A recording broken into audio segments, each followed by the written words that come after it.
નમસ્કાર મિત્રો, મારી યુટ્યુબ ચેનલમાં તમારું સ્વાગત છે। આજે આપણે વાત કરવાના છીએ પ્રાચીના પીપળે આતા સાથેની ઘટના છે કે પ્રાચીના પવિત્ર પીપળાના પાન ફરી ફરતા અટકી ગયા હતા। સરસ્વતી નદીના ખળખળ વહેતા પાવન નીર સ્તબ્ધ થઈને થંભી ગયા હતા અને ડાણ ગામોમાંથી તથા ગાંડીગીરના વનવગડામાંથી હળેરાટ હાલ્યો આવતો વર્ણાગી વાયુ પણ પળભર રોકાઈ ગયો હતો। એ સમયે અમીની દ્રષ્ટિવાળા શ્રદ્ધાળુ મનેખના મોએ બસ એક જ વાત રમતી ને ભમતી હતી કે અરે ભાઈ, જીહા હતા ભલે ખવડાવે પણ અહીંયા નવડાવે કોણ? પિતૃ તર્પણ અને પુણ્યની શ્રદ્ધાનો કુંભ થતા સુનલો ભરીને દૂધે ધોયેલા આવેલા માયાળુ ને મહેનતુ મનેખનો આ તીણો અને ઝીણો કચવાટ ક્યાંય અચતો રહ્યો નહોતો। આમ વિરોધરના આહિર આગેવાન અને આખી નાતના વડીલ એવા નાથ પટેલ જીહા હતા પાસે જઈને એક જન ઊભો રહ્યો હતો।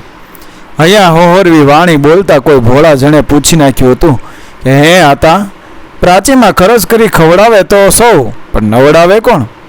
આપણે પવિત્ર ગીર અભયારણ્યની પૂર્વ ગાળા પડખે અને વેરાવળ કોડીનારના રળિયામના કોસ્ટલ હાઈવે પર પ્રાચી પીપળા નામનું સુપ્રસિદ્ધ તીર્થધામ આવેલું છે। ત્યાં માધવરાયજીના ચરણાવિદના દર્શન, પિતૃઓના મોક્ષ માટેની મનોકામના અને અન્નદાન ભોજનનો અપરંપાર મોટો મહિમા છે। દેશ પરદેશથી લોક પોતાના ગજા સંપન્ન અને ગુંજાશ મુજબ ખર્ચ કરે છે। દર્શનાર્થે આવેલું ભાવિક લોક અત્યંત અદગાવ ભાવથી મહાપ્રસાદ અને ભોજન પણ કરે છે। પણ પવિત્ર પ્રસાદ ગ્રહણ કરતા પૂર્વે સરસ્વતી નદીના પુણ્યશાળી જળ પ્રવાહમાં નાહવું તો પડે જ, પવિત્ર કુંડમાં ડૂબકી મારવી પડે જ, તો જ પિતૃ કાર્યની પુણ્યની પોટલી બંધાય। આવી અફર માન્યતા સૌ શ્રદ્ધાળુઓના હૈયા વિલોપમાં વસી ગયેલી। ગીરની અનેક દુર્લભ જડીબુટ્ટીઓનું પરિમાન કરીને ઘુમરાતા વહી આવતા સરસ્વતીના નિર્મળ શીતળ નીરમાં નાવાનો અણમોલ લાવો લેવાનો હોય પણ પાવન કુંડમાં ડૂબકી મારવા માટે રાજનો જજિયા વેરો એટલે કે કર આપવો ફરજિયાત હતો। જે કર ભરે તે જ નાઈને ખાય, બાકીના ગરીબ મનેક માન્યતાના લીધે અંદર ઉતર્યા વિના ભૂખ્યા અને તરીસા પાછા જાય। જે હા આતાને કોઈ આવેલા અજાણ્યા જણે કહી સંભળાવી આ વાત મીઠા શીરાના કોળિયા જેમ ગળે ઉતરી ગઈ હતી। પણ હકીકતનો તળ તપાસવા અને વાતની સત્યતા પારખવા તેમણે પૂછ્યું હતું, હે ભાઈ, ત્યાં નાહવાની કોણ ના પાડે? જાઓ, શાંતિથી નાવ અને ખાઓ। પણ સામેથી આંખમાં પાણી સાથે જવાબ મળ્યો હતો, આતા, નાહવાની તો કોઈ ના પાડતું નથી, પણ રાજના પાહિતા પસાયતાને રોકડી પાવલી ચાંદીનું ચલણ આપવી પડે છે। ને પળભર અટકીને પોતાના દુઃખમાં મેરો કરતા કહ્યું હતું, જેના ગજવામાં હોય પાવલી ભરે ને પાવન થઈ પ્રસાદ લે, નકર એમને કિસ્મત વગરના બિચારા ભૂખ્યા પાછા જાય।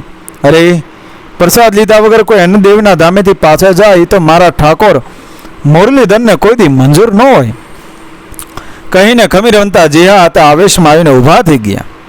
ચળકતા ચાંદીના રાણી છાપ સિક્કાઓથી ફાટોફાટ ભરેલો મોટો ખડીયો ખભે ભરાવી પોતાના નાનેના ભાઈ કાના પટેલને સાથે લઈને જટ હાલતા થઈ આવ્યા હતા। પ્રાચીના પીપળે ત્યાં રસ્તે રોકીને કરવેરે ઉઘરાવનાર રાજના રોફદાર પસાયતાને જઈને પૂછ્યું, અરે ભાઈ, એ ભાઈ, દી આખાનો વકરો કેટલો છે તારો? અહીંથી કેટલા કાવડિયા ભેગા થતા હશે? પસાયતો અવાક થઈને આતાના ખુમારી ભર્યા ચહેરા સામે જોઈ જ રહ્યો હતો। ત્યાં જ સાથે આવેલા કાનાભાઈ વાતમાં વધુ ચોખવટ કરતા જણાવ્યું હતું, અરે ભાઈ, તારો દી આખાનો નાવાનો આખો વેરો અગાઉથી જ આપી દેવો છે। જે હા આતા તને પૂછે છે, આજ લગી પ્રાચીના આરે આવું દિલાવર કામ કોઈ કીધું નહોતું કે વિચાર્યું નહોતું।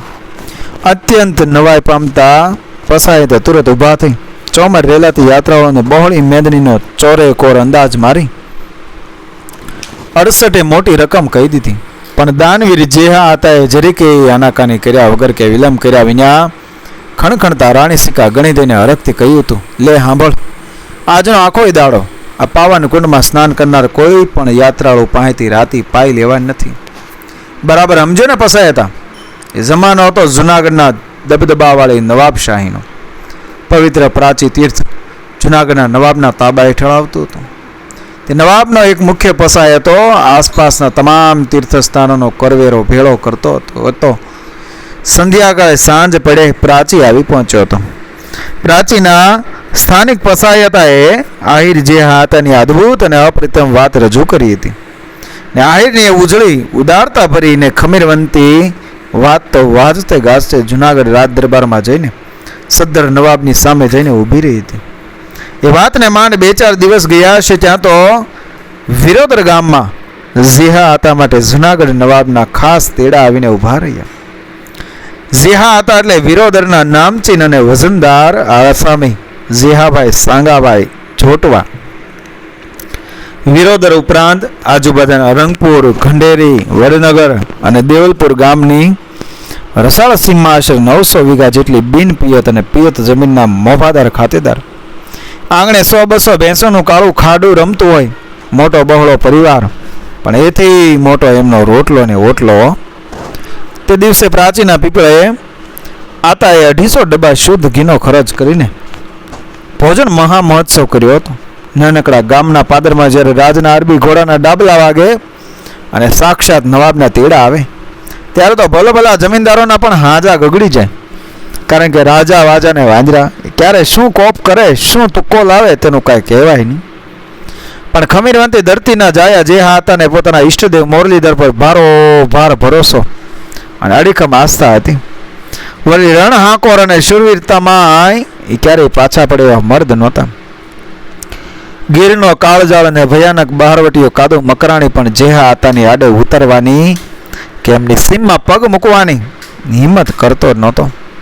તેથી જરાય ડગ્યા કે ગભરાયા વગર પોતાની છાતીની ખુમારીને ખમકારો કરતા જુનાગઢના રાજા નવાબ આગળ અદકેરા રાજવી આદર સાથે ઝેહા હતા તટસ્થ ઊભા રહી ગયા હતા. તેને જોતા જ નવાબે મોં ભરીને મુક્ત મને વખાણ કરતા સાથે કહ્યું હતું, અરે ઓ ઝેહા, આપની આવી અપરિતમ ઉદારતાથી તો મારી છાતી ગજગજ ફૂલે છે. મારા રાજની પ્રજા અને રૈયત આટલી દિલાવર ને દાતાર હોય તે જાણીને મારા અંતરમાં આનંદના અજવાળા પથરાય છે.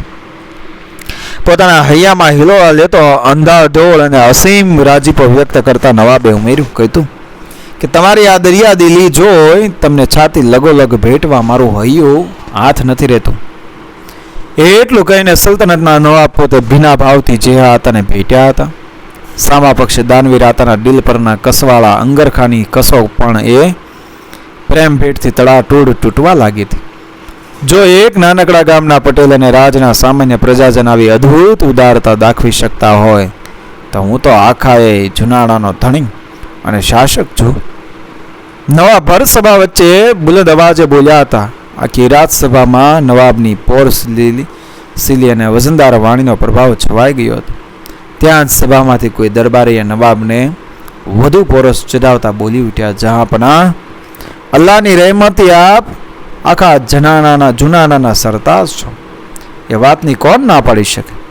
ત્યારે દિલદાર નવાબે ઐતિહાસિક હુકમ ફરમાયો, તો સાંભળો. આજથી ને અત્યારથી ઈજ ઝેહા આયના નામે પવિત્ર પ્રાચીના કુંડનો તમામ યાત્રાળુઓ માટેનો સ્નાનવેરો કાયમ માટે રદ અને માફ કરવામાં આવે છે.